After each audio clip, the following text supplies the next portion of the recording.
जय श्री राधे, जय श्री श्याम। आज बड़ी ही सुंदर हम आपके सामने एक कथा लेकर के आए हैं। वो कथा है कि प्रभु के नाम में कितनी शक्ति है, कितना प्रभु के नाम में बल है, उसके महत्व के बारे में। कि व्यक्ति कहते हैं कि कर्म मिटता नहीं है, लेकिन अवश्य अगर भक्ति सच्ची हो तो कर्म भी बदल जाते हैं। मृकुंड मुनि के एक पुत्र थे जिनका नाम था मार्कंडेय मुनि। मार्कंडेय मुनि बड़े, हर शास्त्र में उनका नाम ज़रूर उल्लेखित होता है। मार्कंडेय मुनि जी जब 7 साल की उनकी अवस्था थी तो मृकुंड मुनि के पास में सप्तऋषि आए थे और उन्होंने कहा था मार्कंडेय मुनि को देख करके कि मृकुंड, आपके पुत्र की अवस्था तो केवल 12 साल तक है, यानी आपका पुत्र केवल 12 साल तक ही जीवित रहेगा। मृकुंड मुनि को इस बात को सुनकर के बड़ा ही दुख हुआ था।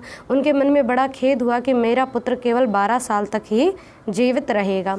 इस बात को सोच करके अब इसी बात को मार्कंडेय मुनि ने सप्तऋषियों से सुन लिया कि मेरी आयु तो केवल 12 साल तक ही है। इतना सुन करके मार्कंडेय मुनि गहन वन में चले गए और उस वन में जा करके एक पार्थिव शिवलिंग बनाया और उस पार्थिव शिवलिंग की नित्य पूजा किया करते थे, नित्य आराधना किया करते थे।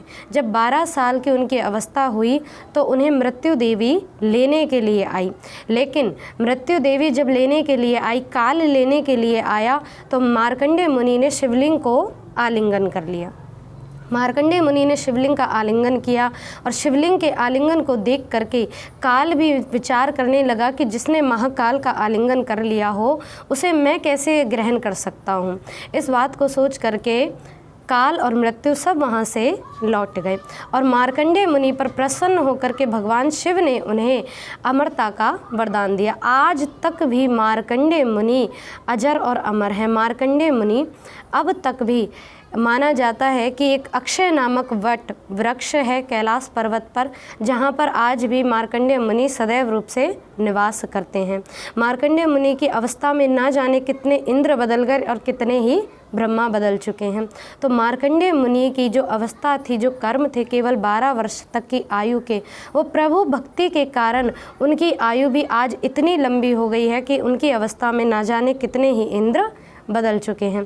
तो आशा है कि आप सबको ये बात समझ आई होगी कि प्रभु भक्ति से जीव अपना कोई भी कर्म बदल सकता है।